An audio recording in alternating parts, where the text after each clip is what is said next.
तो बारसा वालों कैसे हो आप। आज की वीडियो भी बहुत इंपॉर्टेंट होने वाली है क्योंकि आज की वीडियो में भी हम बारसा को लेकर बहुत ही इंपॉर्टेंट न्यूज़ जो है वो इस वीडियो में शेयर करेंगे और डिस्कस करेंगे। और लग ये रहा है कि बार्सिलोना में बहुत ज़्यादा एक्टिविटीज़ होने वाली हैं इस ट्रांसफर मार्केट को लेकर। और बार्सिलोना की ये जो समर विंडो है ना, ये काफ़ी लंबी होने वाली है और बार्सिलोना यहाँ पर काफ़ी धमाल डालने वाली है। तो वीडियो को शुरू करते हैं, लेकिन आपसे रिक्वेस्ट ये रहेगी कि वीडियो को आखिर तक जरूर देखना। और अगर आप मेरे चैनल के ऊपर नए हो और आप बारसा फैन हो तो आप बिल्कुल सही जगह पर आए हो, क्योंकि यहाँ पर आपको बारसा से रिलेटेड बेस्ट न्यूज़ मिलेगी और अपडेटेड न्यूज़ मिलेगी। तो इस चैनल को सब्सक्राइब जरूर कर लेना। सबसे पहले जो है ना, मैं बात करना चाहूँगा लपोर्ता के बारे में। लपोर्ता ने कल एक इंटरव्यू दिया है, उसको हम क्रैक करने की कोशिश करेंगे। वैसे तो मुझे कल की वीडियो में लपोर्ता की जो स्टेटमेंट्स हैं उनके ऊपर बात करनी चाहिए थी, लेकिन मैं ऑलरेडी कल की वीडियो बना चुका था और उसके बाद जो है वो काफ़ी देर गए रात को जो है लपोर्ता ने स्टेटमेंट्स जो है उनकी रिलीज़ हुई हैं, जिसकी वजह से मुझे आज की वीडियो में कवर करना पड़ रहा है सारा कुछ।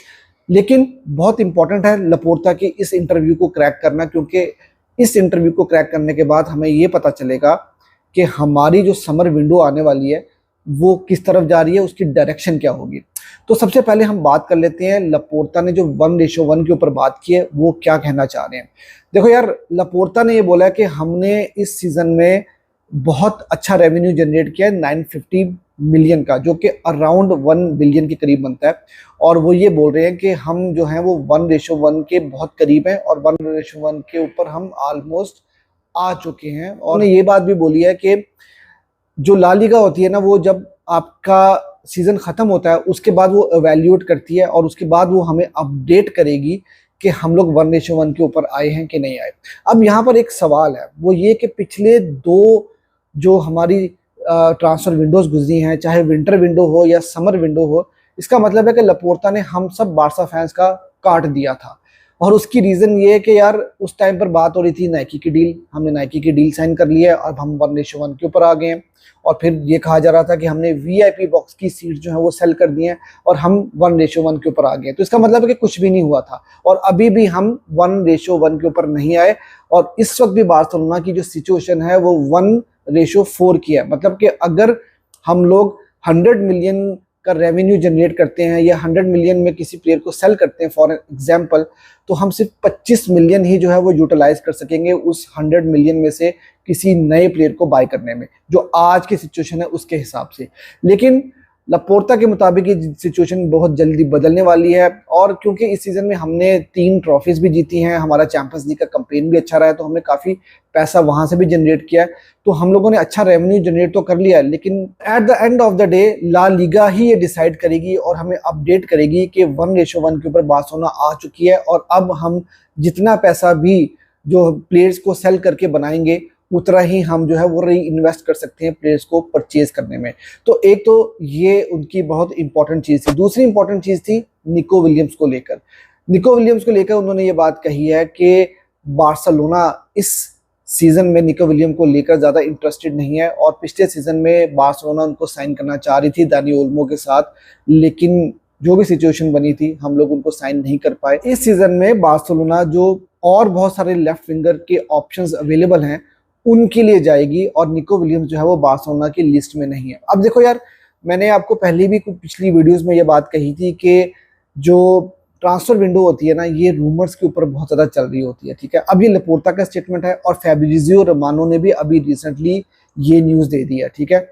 लेकिन आज ही स्पोर्ट ने भी ये न्यूज़ दी थी कि बार्सिलोना दोबारा से इंटरेस्ट शो कर रही है निको विलियम्स में और बार्सा उनको साइन कर सकती है। अब स्पोर्ट जो है वो बहुत ही ज़्यादा रेप्यूटेबल आप कह सकते हो कि सोर्स है, क्योंकि बारसा को वो कवर करता है। पिछली 2-3 ट्रांसफर विंडो से मैंने इस चीज़ को नोट किया और मैंने पिछली वीडियोस में भी ये बताया था कि स्पोर्ट जो है ना वो बहुत ही ख़राब किस्म की न्यूज़ देता है। और आप इस चीज़ से अंदाज़ा लगा लो कि स्पोर्ट आज की तारीख में कुछ कह रहा है और लपोर्ता कुछ कह रहे हैं और फैब्रिजियो रोमानो भी जो है वो लपोर्ता वाली स्टेटमेंट को दोहरा रहे हैं। तो अब बंदा किसके ऊपर ट्रस्ट करे, तो ये एक जो है वो चीज़ है जो कि बिल्कुल भी हमें समझ नहीं आती। लेकिन फिलहाल निको विलियम्स जो है वो बार्सिलोना के रडार में नहीं है। और पिछले सीजन में ये बात कही गई थी कि एक दफ़ा अगर बार्सिलोना की गाड़ी छूट गई, ट्रेन छूट गई, तो दोबारा जो है उसको पकड़ना बहुत मुश्किल है। और मेरे ख्याल से वो टाइम आ चुका है कि अब निको विलियम्स जो है ना वो बार्सिलोना में शायद दोबारा आपको नहीं लिंक होते हुए नजर आएंगे।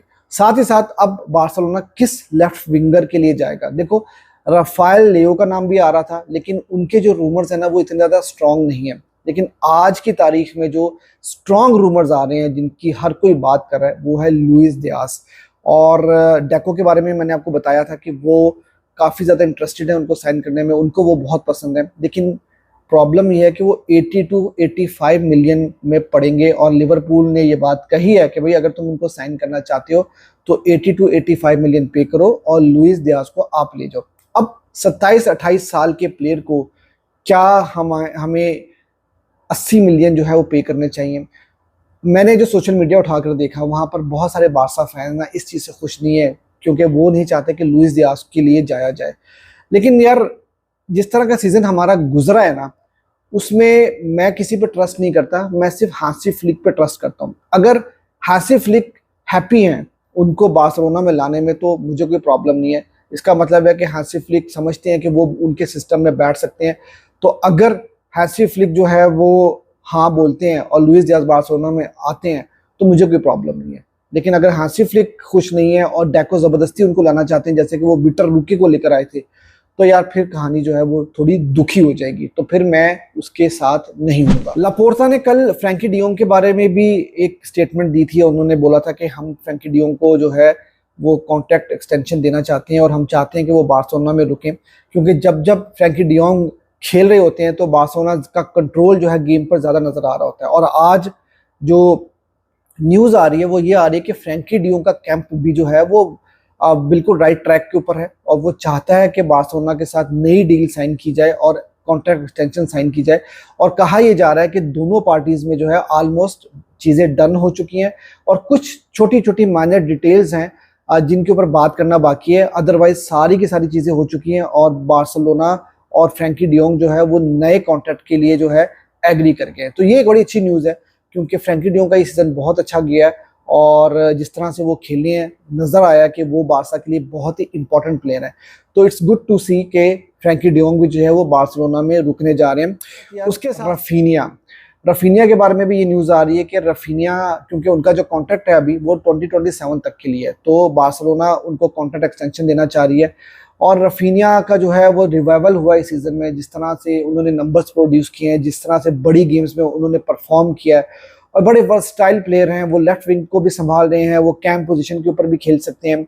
तो बार्सिलोना उनके साथ भी नई डील साइन करने के लिए जा रहा है, और ये फैब्रिज़ो ने भी कंफर्म कर दिया है, और काफ़ी सोर्सेज इसको क्लेम कर रहे हैं। और एक और साल की एक्सटेंशन जो है हम रफीनिया के साथ साइन कर रहे हैं, और एग्रीमेंट हो चुका है दोनों पार्टीज के दरमियान। और कहा यह जा रहा है कि ये जो कमिंग थर्सडे है, मतलब कल की आप बात कर लो, कल थर्सडे को रफीनिया भी जो है वो बार्सिलोना के साथ नया कॉन्ट्रैक्ट जो है वो साइन कर लेंगे। आज वेडनेसडे है, और आज हमारे जो मैनेजर हैं हांसी फ्लिक, वो भी कॉन्ट्रैक्ट एक्सटेंशन साइन करने के लिए जा रहे हैं। तो बड़ी अच्छी न्यूज़ है। एक्टिविटीज़ तो बार्सिलोना में स्टार्ट हो चुकी हुई हैं, लेकिन वही बात है कि देखना ये होगा कि बार्सिलोना किन प्लेयर्स को जो है वो ऑफलोड करेगी और किन नए प्लेयर्स को बार्सिलोना साइन करेगी। क्योंकि लापोर्ता ने ये बात कह दी है कि ये जो समर विंडो होगी यहाँ पर हम बहुत सारे नए प्लेयर्स को साइन करेंगे, क्योंकि उन्होंने ये बात कही है कि रियल मैड्रिड जो है, जो हमारे आपको पता है कि डायरेक्ट राइवल्स भी हैं ला लीगा में एटलीस्ट, तो वो बहुत सारी साइनिंग्स कर रहे हैं, वो अपने स्क्वाड को काफ़ी स्ट्रेंथन कर रहे हैं।